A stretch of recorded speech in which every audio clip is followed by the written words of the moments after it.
My name is Casey Given. I'm a student at UC Berkeley in California. My organization is Students for Liberty. We're basically the libertarian club on campus, and uh, yeah, we basically serve as like a network organization for libertarians where we discuss issues, do different activism things like host speakers and rallies and whatnot. Welcome to Profiles in Activism. 420, an auspicious number to be sure, and a date that held promise for this edition's featured activist, Casey Given. Casey organized a rally on his campus in favor of marijuana legalization. The rally was used as a recruitment tool, a way to connect with students on an overwhelmingly liberal campus. Last April, we hosted a 420 rally at kind of the central hub of our schools, Sproul Plaza. And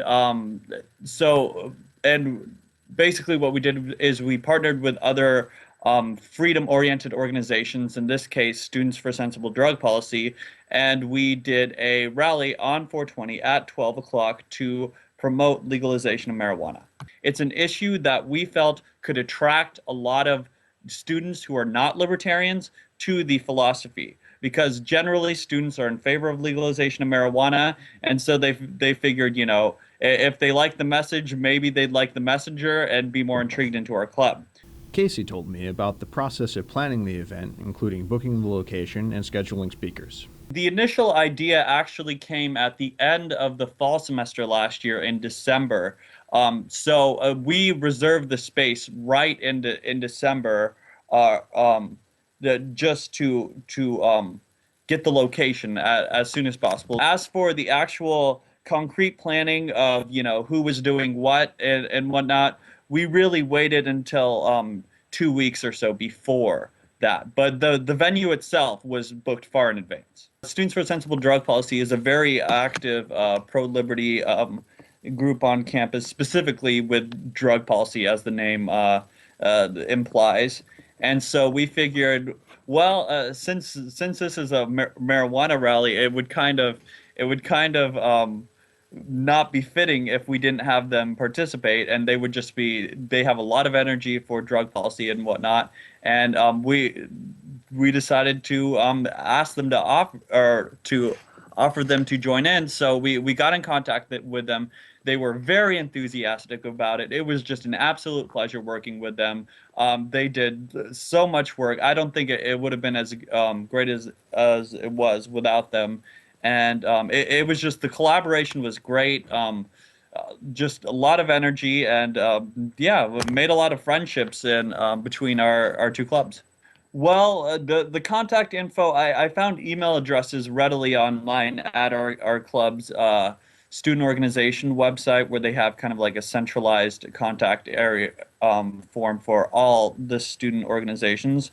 But also, I first, yeah, although I emailed their leadership, I first kind of just talked to the organization, tabling one day on Sproul Plaza. There's kind of a practice called tabling, where a lot of the organizations like to set up and to get students to come up and inquire about their organization. But one day, Students for Sensible Drug Policy just happened to set up our table next to ours, and so we started chatting. And I said, "Hey, we have an idea for a 420 rally and whatnot." And they were very enthusiastic. So after that, I subsequently emailed their leadership. The event required several permits. There was quite a number of permits. Actually, there was 3 total permits that we had to get. One, of course, the space location, that permit. We had to get one, a sales permit to be able to sell the brownies. Since even though we weren't really interested in making a whole lot of money, we had to get a permit to sell the brownies. And 2, a health permit to make sure that the brownies were up to university standards of food to be sold. The permit to use the space led Casey to the other necessary paperwork. The last piece of the puzzle was to get speakers for the rally. We only, for this rally, I've in my personal capacity as president, I've organized lots of speakers, and so I've reached out to lots of different people. But in this rally, we only had one speaker, our keynote Star Child, who is a good friend of our club. He's interestingly he's a Libertarian Party activist and also an open male escort. He's very proud about that. So he's an interesting fellow, but he had been in contact with our club for many months, and so just passingly one day, he saw that we had planned a marijuana rally, and he expressed interest in speaking there. And so I passed along to Students for Sensible Drug Policy, and they said that would be fantastic, and that's what we did. So he was the keynote speaker, but for the most part, this rally we tried to keep it student oriented because the goal of it was to attract students to our clubs. So most of the speakers or all of them except for our keynote, were students themselves. The event was designed to draw in outsiders. We had a sign-up sheet right next to our brownie sale. So anyone who came up to buy a brownie or whatnot, or to inquire about it, we told them about the club. We had flyers to hand out about both our organizations and whatnot. And also, as far as because there was about 10 people or so who were speaking at the rally who were actively organizing the rally, and so most of our clubs were actually watching the rally. And so we told them beforehand, hey, if there's anyone who just kind of stops and is just kind of curious, just to maybe go up to them and say hey, this is Students for Liberty or Students for Sensible Drug Policy. They're a cool organization or whatnot. To kind of passively tell them about it. To pay for the event, Casey got a grant from SFL's national office.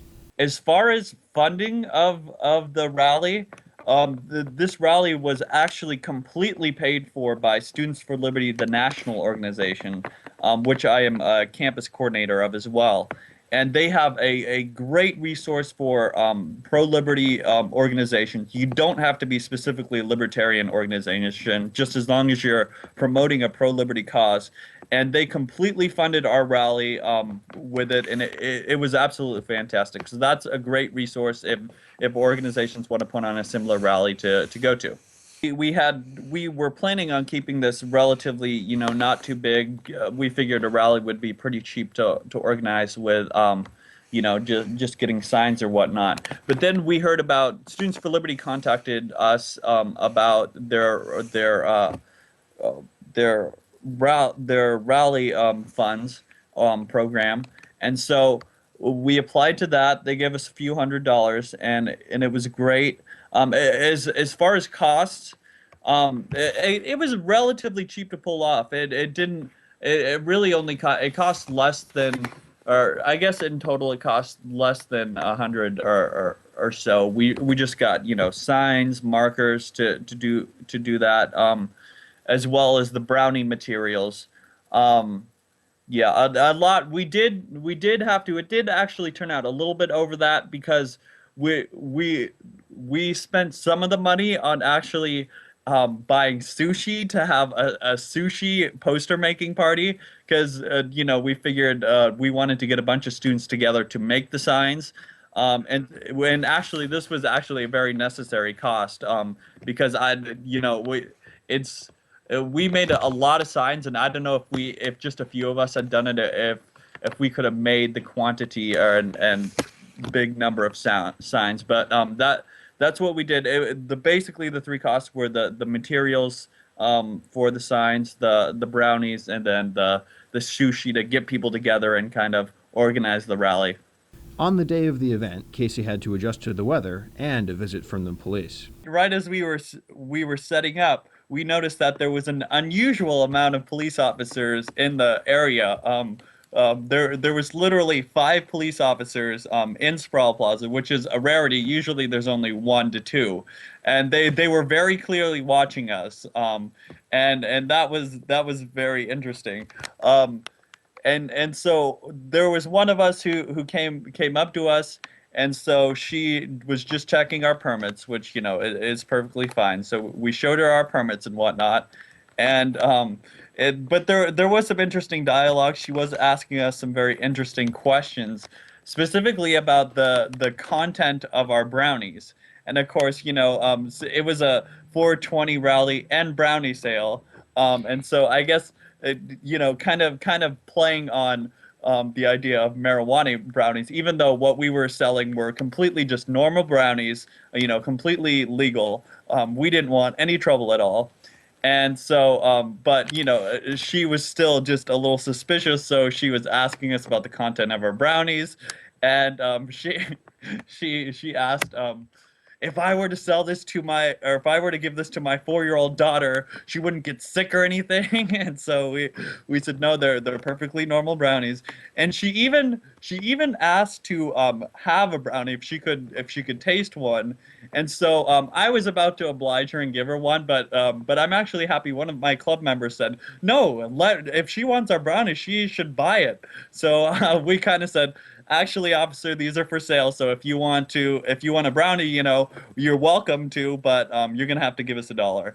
And so she kind of backed down at that point. There was a bit of scrambling over the last 24 hours because the the weather was kind of vague. We were constantly checking the weather reports. That whole week, it was kind of oscillating between rainy and sunny, and so the we had thought up in the beginning of the week that we would be fine, but then by Monday night, it was pretty clear that it was going to rain the next morning.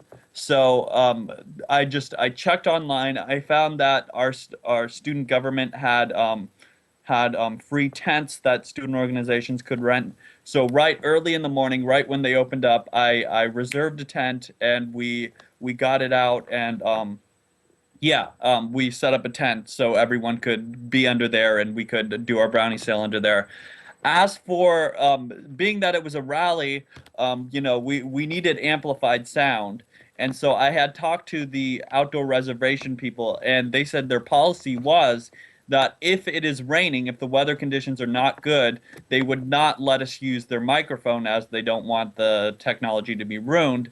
Um, so that was a bit of our problem. Fortunately, our keynote speaker that we had planned, a fellow named Starchild, that's his full name. He's a libertarian activist in San Francisco.